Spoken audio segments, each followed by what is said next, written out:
Nah, orang-orang yang tafakkur dalam salah satu yang 5 itu, dia termasuk golongan yang disebutkan oleh Rasulullah Sallallahu Alaihi Wasallam, tafakkur sesaat lebih baik daripada ibadah setahun.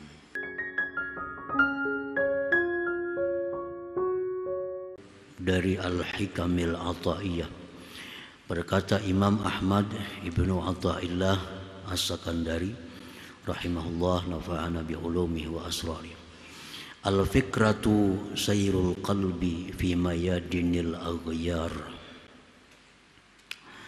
Bermula fikir, perjalanan hati pada medan-medan ciptaan Allah Subhanahu wa ta'ala. Al-fikratul lati alzamaha al-'abdu wa hudda 'alaiha hiya sayrul qalbi bi makhluqatillahi ta'ala wa masnu'atih. Bermula tafakkur yang melazimi akan dia oleh seorang hamba dan didorong seorang hamba atasnya tafakkur itu, ialah tafakkur perjalanan hati pada ciptaan-ciptaan Allah Subhanahu wa ta'ala. Artinya kita disuruh memikirkan tentang segala yang diciptakan oleh Allah Subhanahu wa ta'ala. Tafakkur yang demikian itulah yang kita dianjurkan, bahkan diperintahkan di dalam Al-Quran maupun hadis-hadis Rasulullah Sallallahu Alaihi Wasallam. Wa ammal fikratu bi dzatillahi ta'ala fala sabila ilaiha. Adapun tafakkur pada zat Allah, maka itu tidak ada jalan kepadanya. Tafakkur tentang zat Allah itu kita kada disuruh, bahkan dilarang. Dilarang kita menjalankan hati kita memikirkan bagaimana Allah itu. Nah, itu dilarang. Yang diperintahkan kita tafakkur tentang ciptaan-ciptaannya. Para muhibbin rahimakumullah. Ruwiya an Ibni Abbas radhiyallahu anhu anna Rasulullah sallallahu alaihi wasallam absara qauma faqala ma lakum faqalu natafakkaru bil khaliq. Rasulullah sallallahu alaihi wasallam melihat sekelompok orang. Lalu beliau bersabda, "Apa yang kalian lakukan?" Mereka menjawab, "Kami sedang tafakkur tentang Al-Khaliq, Allah Subhanahu wa ta'ala." Qala tafakkaru bi khalqihi wa la tafakkaru bil khaliq. Rasulullah bersabda, tafakkurlah kalian pada ciptaannya. Jangan kalian tafakkur pada penciptanya. Tafakkur pada makhluk Allah, memikirkan makhluk Allah. Jangan sekali-kali memikirkan tentang Allah Ta'ala. Fa innakum la taqduruna qadara, kalian tidak akan mampu untuk mencapai qadarnya Allah Subhanahu wa ta'ala. Nah, para muhibbin rahimakumullah. Jadi pikiran-pikiran kita yang berjalan tentang Allah itu jelas merupakan was-was daripada syaitan. Kalau tafakkur yang benar itu tafakkur tentang kejadian-kejadian yang terjadi di alam semesta ini. Qala ba'duhum bal yatafakkar ahadukum fi khamsati asya. Berkata sebagian ulama, hendaklah berpikir kalian pada 5 perkara. Ada 5 perkara medan lapangan untuk tafakkur itu. Awwaluha fil ayat wal alamat. Yang pertama tentang ayat-ayat Allah. Nah itu ayat-ayat Allah itu merupakan medan lapangan untuk kita berpikir. Saniha yang kedua bil ala'i wan na'ma, tentang nikmat dan anugerah Allah. Nah kita pikirkan nikmat-nikmat yang datang kepada kita. Nah itu. Salisuha yang ketiga fi sawabillah, tafakkur tentang pahala yang diberikan Allah. Rabi'uha keempat fi iqabi, tafakkur tentang azab Allah. Khamisuha yang kelima bi ihsanihi ilaika wa jafaika lahu, tafakkur tentang kebaikan-kebaikan Allah kepada engkau dan renggangnya engkau terhadap Allah Subhanahu wa ta'ala. Nah, lima medan inilah, 5 lapangan inilah yang mesti kita tafakkur, yang mesti kita berpikir, yang mesti kita menjalankan hati kita. Para muhibbin rahimakumullah. Amma tafakkur bil ayat fa ayyanzura ila qudratillah ta'ala. Adapun tafakkur tentang ayat-ayat Allah, maka bahwa dia memandang tentang kekuasaan Allah. Minas samawati wal ardi, langit, bumi, wa tulu'is syamsi wa ghurubiha, terbit matahari, tenggelamnya matahari, wa ikhtilafil laili wan nahar, silih bergantinya siang dan malam. Itu contoh dari sekian banyak ayat-ayat yang menunjukkan tentang Allah Subhanahu wa ta'ala. Nah, tafakkur tentang langit. Langit itu sedemikian rupa, kada kelihatan di mana tihangnya, kada kelihatan di mana bergantungnya, dan sejak dahulu sampai hari kiamat langit tidak akan berubah.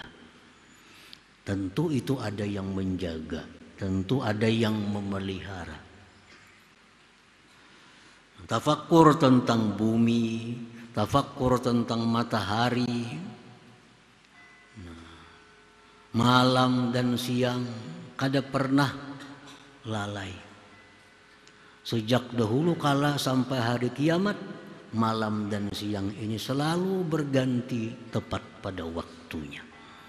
Dan itu kada mungkin terjadi sendiri tanpa ada yang mengaturnya, yaitu Allah Subhanahu wa ta'ala. Nah, tafakkur seperti itu yang kita disuruh. Tafakkur tentang manusia. Manusia makhluk yang diciptakan oleh Allah. Orang laki bini berisi anak 5. Anak pertama macam ini bentuknya. Anak yang kedua kada sama rupanya, kulitnya, tinggi rendahnya. Anak ketiga lain lagi. Anak keempat lain lagi. Anak kelima lain lagi. Padahal laki bininya sama, itu aja orangnya. Tuangannya kada lain itu juga. Kenapa nang kalau warni belai lain? Nah, laki-lakinya itu juga, bininya itu juga. Kenapa pabriknya sama? Kenapa keluarnya lain-lain? Nah, itu menunjukkan kuasa Allah Subhanahu wa ta'ala. Jakawan kita bulah wadah bingka misal. Bahannya ini, nama ulah ini, tuangannya ini, 1000 kayak itu bang sudah bingka. Tapi ini manusia bikinan Allah Subhanahu wa ta'ala. Nah, kita tafakkur yang demikian itu. Disuruh kita memikirkan yang demikian itu. At-tafakkuru fi dzalik yurisu yaqinan wa ma'rifatan. Tafakkur pada yang demikian tadi itu membuat kita tambah yakin tentang adanya Allah, tentang adanya Tuhan yang mempunyai sifat-sifat kebesaran, kekuasaan, dan itu akan membuahkan ma'rifat kita kepada Allah Subhanahu wa ta'ala. Karena kuncinya ma'rifat itu adalah tafakkur. Tafakkur. Para muhibbin rahimakumullah, setiap kita memikirkan tentang keindahan, keajaiban makhluk Allah, itu akan mengingatkan kita kepada kehebatan kekuasaan Allah Subhanahu wa ta'ala, menambah keyakinan kita. Wa amma tafakkuru fil ala wan na'ma kal amni was sihhati wal afiyah wa ghairiha zahiran wa batina. Adapun tafakkur tentang nikmat seperti keamanan. Nah, kita ini aman kita. Menuntut ilmu aman, beribadah aman, berusaha aman. Coba orang di negeri-negeri lain, guring ketakutan, siang ketakutan, di sana sini peluru, ada bom. Nah, kita di sini aman. Nah, itu nikmat Allah. Wasihati sihat, wal afiat sihat batin. Itu yang zahir. Belum lagi nikmat yang diberikan Tuhan berupa hidayah. Kita bisa sembahyang, kita bisa menuntut ilmu, kita jadi orang muslim, jadi orang yang beriman. Nikmat-nikmat ini nikmat yang sangat mahal di sisi Allah, yang Allah hanya berikan itu kepada orang-orang yang dicintai oleh Allah. Nah, dari sekian miliar manusia di dunia ini, hanya kada banyak yang diberikan nikmat iman Islam itu. Nah, yang termasuk dapat nikmat iman itu adalah kita. Dapat nikmat Islam kita, dapat nikmat ilmu kita. Banyak orang-orang lain yang kada diberi Allah nikmat ilmu, padahal beriman, berislam, cuma kada tahu buka hati nuntut ilmu. Nah, itu mesti dipikirkan. Tafakkur tentang demikian. At-tafakkur fi dzalik yurisu syukra wal mahabbah.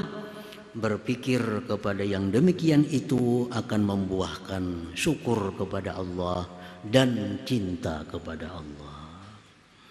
Nah, karena hati kita ini punya tabiat mencintai orang yang berbuat baik kepada kita. Nah, jadi Allah memberikan nikmat sedemikian rupa kepada kita, dan kita kadang-kadang kali ingat minta diberi Tuhan. Padahal perlu, nah diberi Tuhan.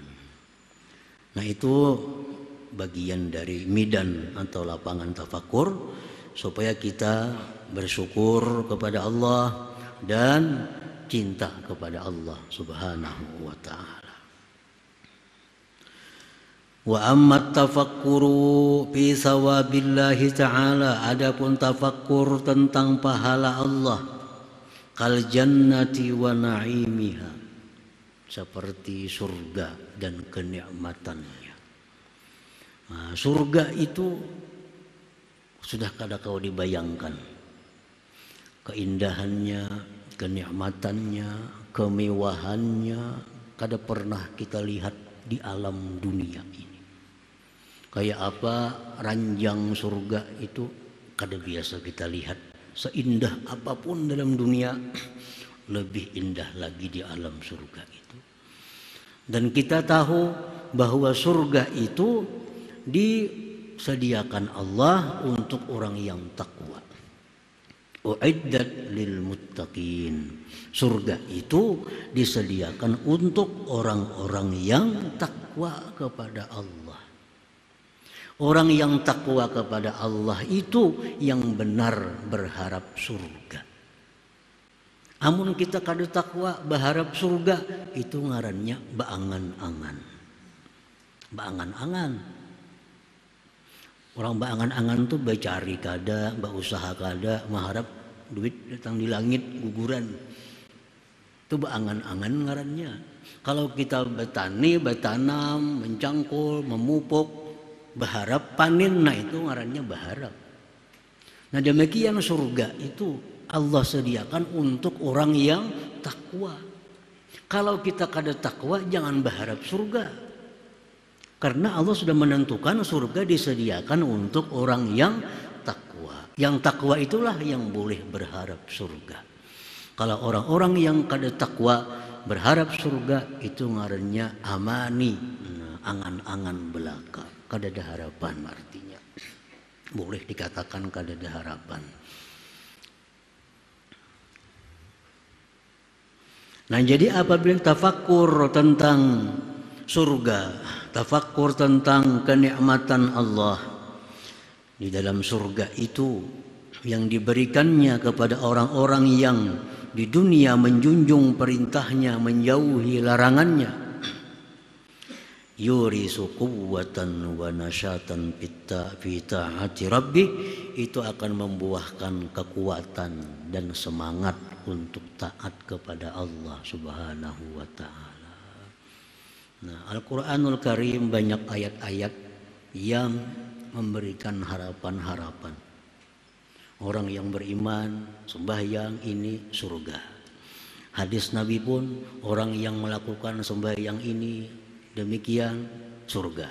Nah itu bila kita tafakkur tentang hadis-hadis Rasulullah itu, tafakkur tentang ayat-ayat Al-Quran yang bicara tentang surga, itu akan membuahkan kita kekuatan, semangat untuk taat kepada Allah Subhanahu wa ta'ala. Jadi tafakkur yang benar-benar tafakkur itu tafakkur yang membuahkan hasil. Kadang-kadang tafakkur kita tafakkur tapi kada sampai ke titik yang dituntut. Tafakkur sudah tentang pahala. Tafakkur sudah tentang surga, tapi belum membuat semangat ibadah, belum membuat semangat taat.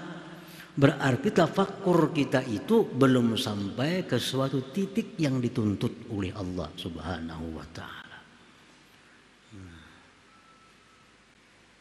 Nah, kita kadang-kadang mikirakan aja nyamannya surga, nikmatnya surga, tapi kada sampai membuahkan suatu hasil yang membuat kita rajin, membuat kita semangat untuk ibadah kepada Allah. Nah bila sampai demikian, itulah tafakkur yang mendapat ganjaran besar dari Allah Subhanahu wa ta'ala. Para muhibbin rahimakumullah. Wa amma tafakkuru fi iqabih kan nari wa azabiha. Adapun tafakkur tentang siksa-siksa Allah seperti neraka dan azabnya. Al-Quran menjelaskan, hadis-hadis Rasulullah menerangkan bahwa orang yang melakukan maksiat ini akan dimasukkan ke neraka. Orang yang melakukan maksiat ini, maksiat itu akan disiksa dalam kubur. Orang yang kada sembahyang, balang kambingan sembahyang, di kuburnya akan didatangi ular berkepala 9. Itu hadis. Kita ini balang kambingan sembahyang, manu kada. Begitu kita dibuat dalam kubur, ditutup, sudah datang ular, kepalanya 9. Itu ujar Nabi yang menggigit kita. Nah, bila tafakkur tentang itu, yurithu rahbatan wa firaran an ma'siyatillahi ta'ala, membuat kita takut dan lari daripada maksiat kepada Allah Subhanahu wa ta'ala. Nah, tafakkur itu yang menyebabkan kita lari dari maksiat, karena kita memikirkan hadis Nabi tadi, memikirkan Al-Quran yang mengatakan orang ini masuk neraka. Kita pikirkan itu, kita renungi itu, lalu kita takutan lawan maksiat itu. Nah,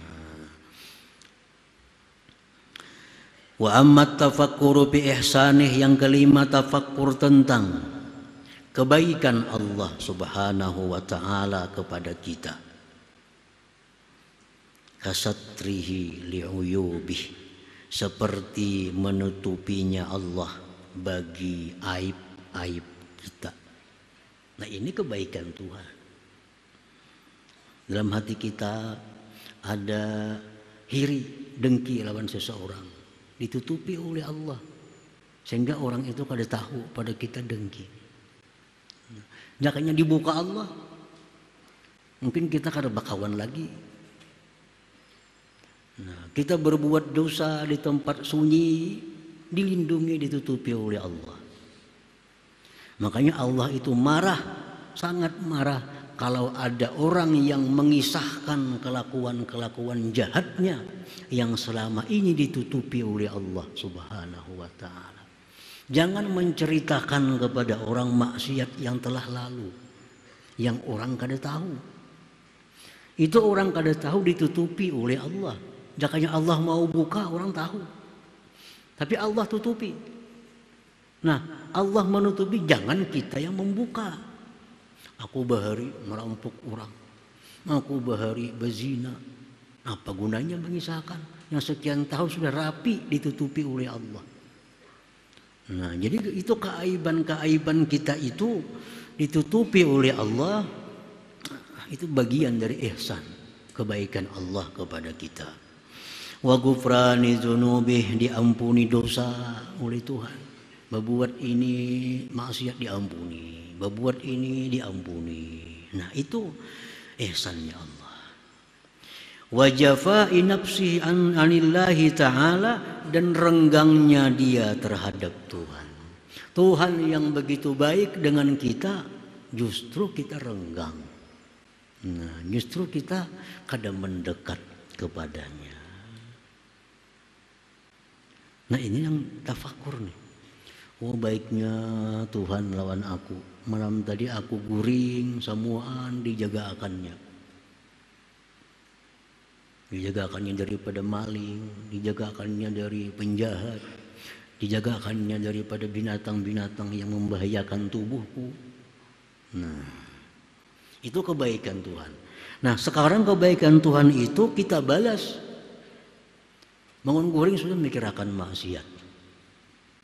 Nah, jadi tafakur tentang kebaikan Allah, tafakur tentang renggangnya kita dengan Allah, itu yurisu hayaan minhu ta'ala, membuahkan sifat malu terhadap Allah Subhanahu wa ta'ala. Kan kita supan. Orang tuh baik lawan kita selama ini, tapi kita berbuat jahat lawan inya. Malu kita. Para muhibbin rahimakumullah. Fa idza tafakkara fi hadhil khamsah fa huwa minal ladzina qala fihim an-nabiyyu sallallahu alaihi wasallam tafakkuru sa'ah khairun min ibadati sanah.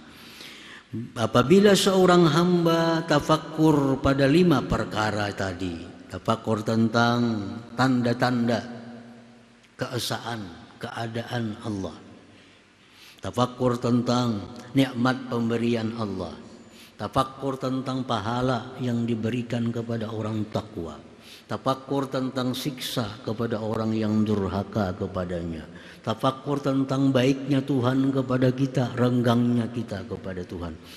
Nah, orang-orang yang tafakkur dalam salah satu yang 5 itu, dia termasuk golongan yang disebutkan oleh Rasulullah sallallahu alaihi wasallam, tafakkur sesaat lebih baik daripada ibadah setahun. Kita beribadah setahunan, tapi kan ada tafakkurnya. Ibadah setahunan, tapi kan ada tafakkur. Lebih baik tafakkur sesaat daripada ibadah setahunan tadi. Nah, jadi para ulama membagi waktu yang 24 jam ini mesti ada disediakan bagian untuk wirid tafakkur ini. Baik pagi ataupun petang, ada sesaat lah kita tafakkur. Tafakkur yang mana? Silahkan antara 5 itu. Baik tafakkur nikmatnya, tafakkur dan lain-lain. Asal jangan tafakkur pada zat Allah. Kayak apalah Allah itu di mana diamnya? Nah, ini tafakkur yang salah. Kayak apa Allah itu bisa tahu orang di sana sini? Kayak apa? Allah tahu lawan isi hati kita. Nah, tafakur yang membawa kepada kesesatan akhirnya. Itu was-was dari syaitan untuk menghancurkan iman seseorang kepada Allah Subhanahu wa taala.